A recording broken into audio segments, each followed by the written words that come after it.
대한민국을 지식재산 강국으로 만들기 위해 노력하는 국가지식재산위원회.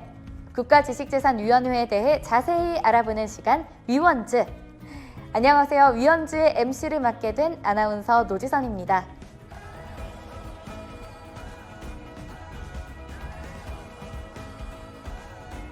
오늘은요, 지식재산에 대한 여러 가지 궁금증을 풀어보고요, 또 국가지식재산위원회에 대해 자세히 알아보는 시간을 가질 텐데요. 꼭 끝까지 시청 부탁드리겠고요. 구독과 좋아요, 알림 설정까지 해주시면 감사하겠습니다.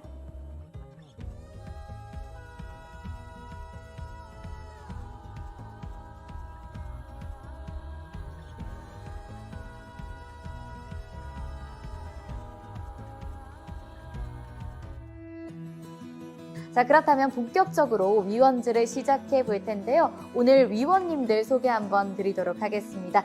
만나서 반갑습니다. 반갑습니다. 네, 오늘 벌써부터 포스가 느껴지시는데요. 두 분 자기소개 한번 부탁드릴게요.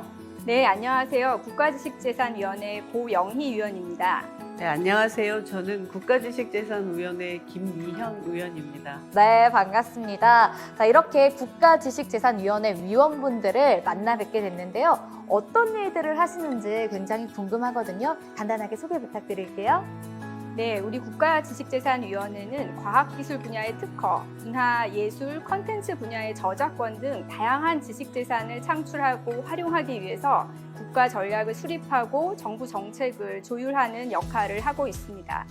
4차 산업혁명 시대에 지금처럼 인공지능, 빅데이터 분야, 또 이러한 4차 산업혁명 시대에 걸맞는 법, 제도, 사회 경제적 이슈 등 새로운 지식재산 이슈에 대한 선제적 대응을 위해서도 굉장히 힘쓰고 있습니다. 국가 지식재산 기본계획과 같이 대한민국의 지식재산 관련 국가 전략을 수립하고 지식재산의 날 기념식 운영을 통해 지식재산의 중요성을 널리 알리고 지식재산이 존중되는 사회를 조정하기 위해서 힘쓰고 있습니다. 그러니까 대한민국의 지식재산과 관련된 웬만한 일들은 다 하고 계신 거네요? 네, 맞습니다. 그러네요. 자, 그런데 이처럼 대한민국이 지식 강국으로 성장할 수 있는 데에는 국가지식재산위원회의 역할이 매우 큰 것 같은데요. 제가 알기로는 이 민간위원분들은 본업이 따로 있으시다고 들었어요. 민간위원으로 활동하게 된 계기가 따로 있으실까요? 네, 저는 영상산업과 문화정책을 주로 연구하고 있는데요. 지식재산은 디지털 시대의 핵심적인 성장 동력 중에 하나입니다. 저 역시 지식재산을 기반으로 한 혁신성장 생태계가 강화될 수 있도록 위원으로서의 역할을 적극 수행하고자 임하게 되었습니다. 그러시군요. 그럼 민간위원이 된 이후로 새롭게 알게 된 점도 있을까요? 네, 저는 지식재산을 문화 콘텐츠와 산업재산 중심의 저작권, 특허권 또는 상표권을 중심으로 접근해 왔는데요. 국가지식재산위원회에 참여하면서 지식재산이 과학기술 분야뿐만 아니라 바이오, 헬스, 나아가 농산물의 종자산업까지 그 포괄 범위가 매우 넓다는 것을 알게 되었고요.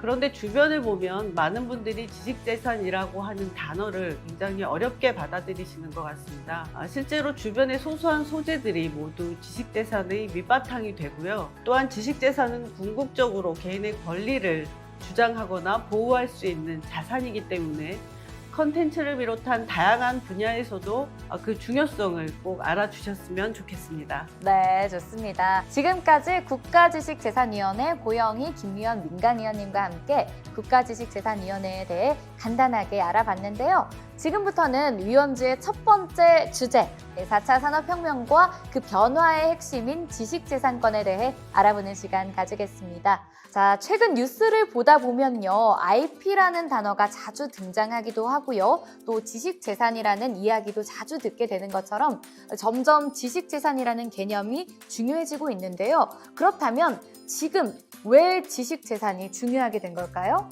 아무래도 패러다임의 변화가 가장 큰 이슈인 것 같고요. 4차 산업혁명 시대는 인터넷을 통해서 모든 것들이 연결되고 현실과 가상세계가 융합되는 새로운 패러다임이 등장했습니다. 따라서 경쟁력을 유지하는 수단이 지식재산권을 확보하고 이를 활용하는 것이 중요해진 것이죠. 특히 코로나 시기 이후에는 집에서 콘텐츠를 즐기는 비중이 높아지게 되었고요. 기생충이나 오징어 게임처럼 우리나라 컨텐츠가 세계 무대에서 당당하게 경쟁력을 보이게 되는 현상도 자주 접하게 되었습니다. 이처럼 대한민국이 보유한 지식재산이 세계에서 중요한 역할을 담당하게 되고 있습니다. 또한 AI, 메타버스, NFT 등과 같은 기존에는 없었던 새로운 컨텐츠와 기술의 융합이 등장하게 되었고, 이에 따라 국가지식재산위원회도 각 분야별로 적극적인 대응에 나서고 있습니다. 그렇군요. 요즘 뭐 AI니 메타버스니 정말 새로운 것들이 많이 나오고 있잖아요. 네, 그래서 맞습니다. 신기술의 등장과 더불어 지식재산권도 점차 다양해지고 있다. 이렇게 보면 될까요? 네, 맞습니다. 과학기술이 급속하게 발전하고 사회 여건이 변화함에 따라서 신지식재산권이라는 새로운 분야가 생겨나게 되었는데요. 전통적인 지식재산 법규의 보호 범주 안에는 들어가지 않았지만 경제적인 가치를 지닌 새로운 지적 창작물을 보호하는 제도로 이해할 수가 있습니다. 특히 우리나라가 최근에 강세를 보이고 있는 소프트웨어 산업이라든지 반도체 같은 경우에는 기존에는 특허권으로 보호를 받지 못했지만 신지식재산권을 통해서 산업저작권, 첨단산업재산권, 정보재산권 등으로 보호를 받을 수 있고 활용될 수 있도록 제도를 적극적으로 마련하고 있습니다. 그렇군요. 사실 요즘 뭐 K-팝도 그렇고요. 뭐 오징어 게임, 기생충처럼 대한민국 사람으로서 참 뿌듯해지고 있는데, 만약 이 지식재산권이 없었다면 반도체처럼 우리나라를 대표하는 산업이 발전할 수는 없었을 것 같아요. 네, 맞습니다. 그렇죠. 산업의 관점에서도 이처럼 지식재산이 굉장히 중요한 것을 확인할 수 있는데요. 그렇다면 국민이 직접적으로 와닿을 수 있는 분야들 어떤 거 있을까요? 네, 사실 이 반도체나 소프트웨어 산업처럼 굉장히 큰 산업에서 대기업의 이 지식재산권이 국한되어 있지 않나라고 생각할 수 있지만 사실 그렇지 않습니다. 특히 최근 들어서 중소기업, 소상공인, 창업기업에게도 굉장히 이 지식재산권이 중요하다라는 사실이 많이 알려지고 있습니다. 특히 2020년 들어서는 소상공인 업체가 우리나라에서 300만 개의 달할 정도로 우리나라 경제에서 굉장히 큰 역할을 하고 있는데요.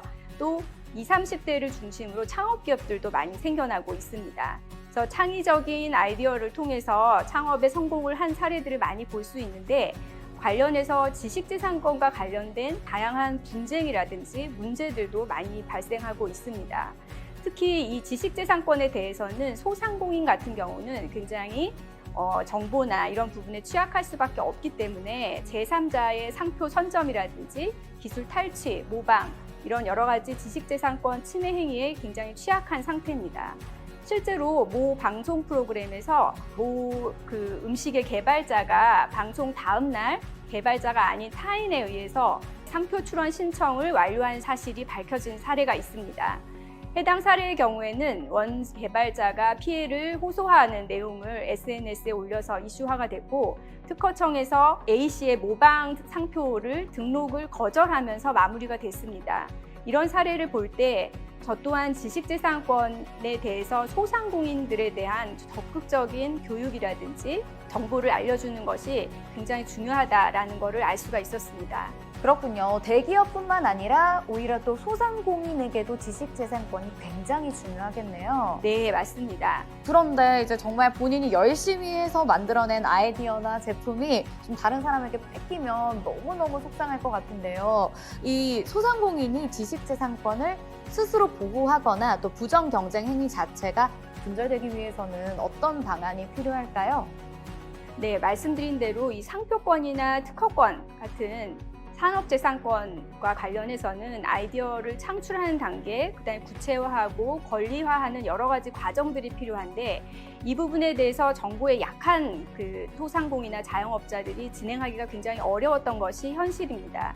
현재 이 외에도 저작권이라든지 부정경쟁방지법, 영업비밀 보호 등을 통해서 이를 보호할 수 있는데, 실제로 이 소상공인이나 자영업자들은 이러한 정보에 대해서 충분한 접근이 되지 못하는 것이 현실이었습니다. 그래서 최근에는 소상공인이나 자영업자도 우리나라 각 지역에 있는 지역 지식재산 센터에서 상표권, 특허권 같은 산업재산권을 창출하고 사업화하고 분쟁에 대응하는 다양한 교육과 상담을 받을 수 있도록 하는 발명진흥법 일부 개정 법률안을 발의한 상태입니다. 그렇군요. 그런데 반면에 이 디지털 네이티브라고 불리는 MZ세대들 사이에서는 요즘 또 유튜버 또는 BJ를 장래 희망으로 뽑는 경우가 굉장히 많다고 해요. 그런데 이런 지식재산과 MZ세대의 콘텐츠는 또 어떤 관계가 있을까요? 요즘 MZ세대들 사이에서는 유튜브를 활용한 브이로그 또는 블로그를 일기장으로 활용하는 경우가 많은 것 같은데요. 누구나 스마트폰만 있으면 컨텐츠 제작자가 되어서 자신만의 컨텐츠를 만들고 인터넷상에 배포할 수 있기 때문에 그만큼 진입장벽이 낮아지고 있고 생산자와 소비자 간의 거리가 좁혀지고 있습니다. 다만 유튜브, 블로그, 인스타그램과 같은 1인 미디어 시대가 도래하면서 컨텐츠 연령대가 넓어졌지만 그만큼 컨텐츠와 관련된 지식재산권 이슈도 다양하게 발생하고 있습니다. 그래서 더 많은 주의가 필요한 것 같고요. 예전에 비해서 자신의 권리가 침해되는 걸 굉장히 민감하게 받아들이는 사례도 증가하는 것 같습니다. 본인이 모르는 사이에 부지불식간에 타인의 컨텐츠를 침해하고 있지는 않은지 또는 자신의 컨텐츠가 침해당하고 있지는 않은지 늘 주의를 기울이고 신중할 필요가 있는 것 같습니다. 그렇군요. 정말 지식재산이라는 게 뭐 단순 발명과 특허에 국한되는 게 아니고 또 정말 다양한 분야에서 소중한 권리를 지킬 수 있는 것 같아요. 그럼 지금부터는 일상 속에서 국민들이 궁금해할 만한 간단한 질문들에 대해 OX로 알아보는 시간 가지겠습니다. 제가 지식재산과 관련된 OX 퀴즈를 드릴 텐데요. 제가 하나, 둘, 셋 외치면 위원님들께서 팻말로 나타내 주시면 되겠습니다. 준비되셨을까요? 네. 좋습니다. 그럼 첫 번째 문제 가겠습니다.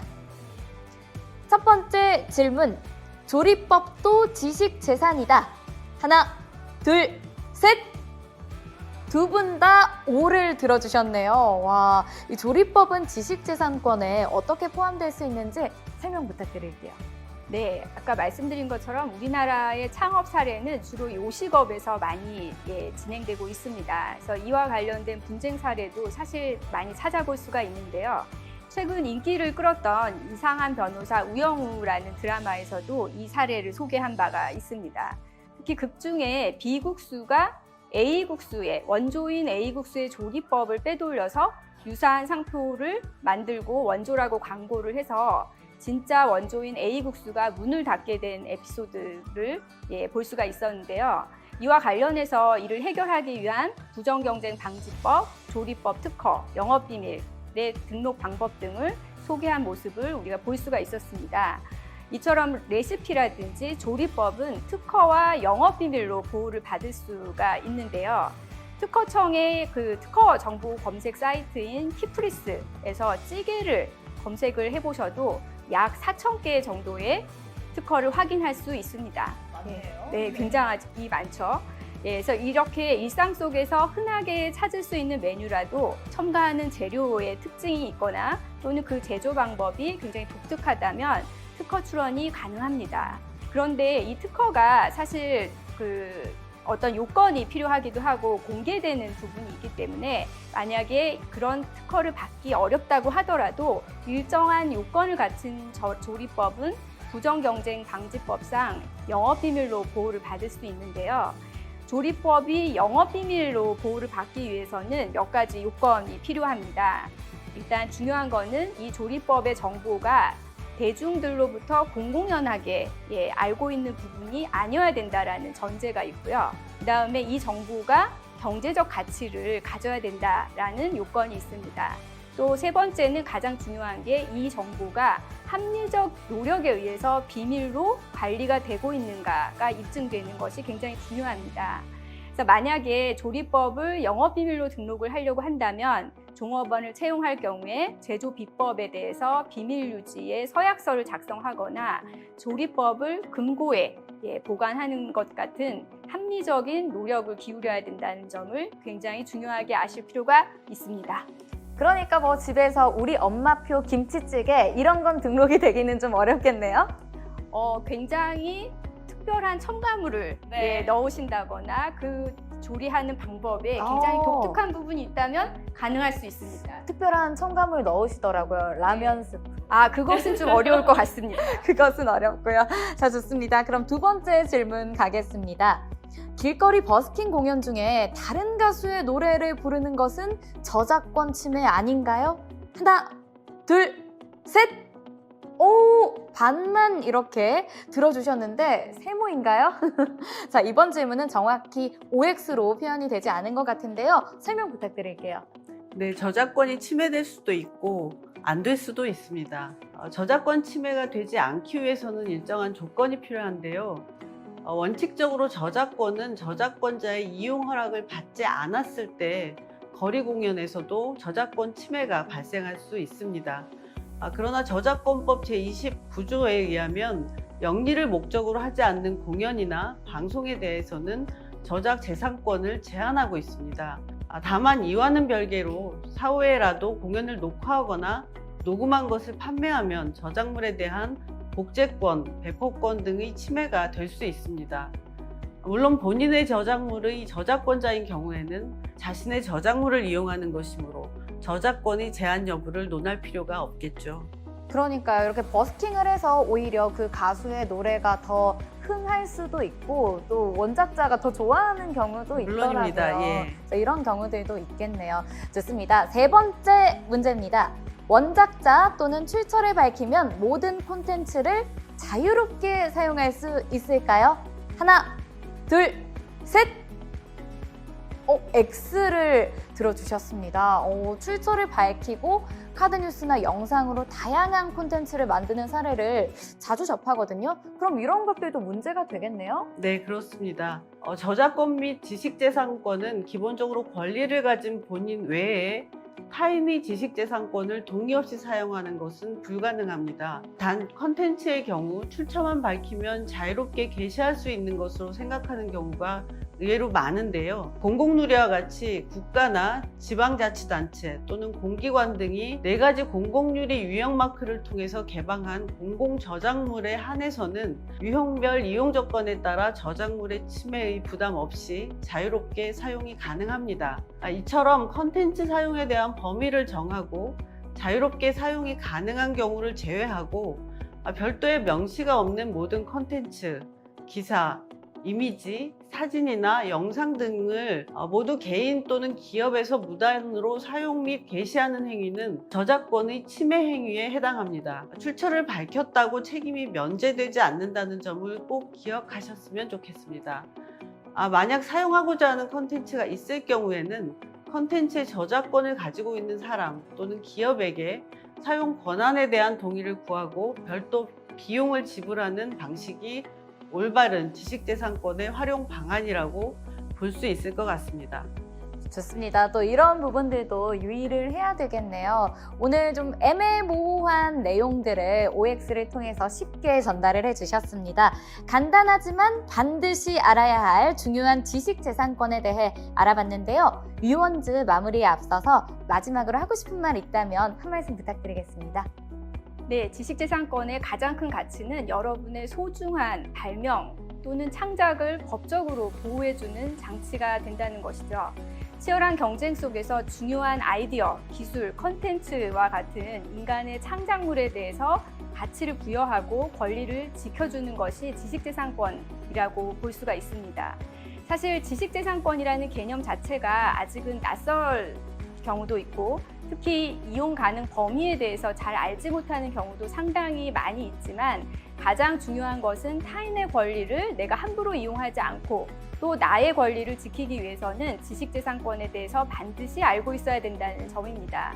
최근 특히 우리나라의 다양한 산업과 콘텐츠가 전 세계적으로 인정을 받고 있는데요. 앞으로 이 국가지식재산위원회는 그 기반이 되는 대한민국의 지식재산이 세계 속에서 널리 보호받고 다른 나라에 빼앗기지 않도록 다양한 제도와 정책을 보완하고 수립해서 대한민국이 세계 속 지식재산 강국이 될 수 있도록 노력을 하려고 합니다. 네, 역시 너무나도 든든합니다. 말씀 감사드리고요. 이렇게 국가지식재산위원회 민간위원분들과 지식재산에 대한 다양하고 재밌는 이야기를 함께 나눠봤는데요. 그럼 시청해주신 여러분 감사합니다. 안녕!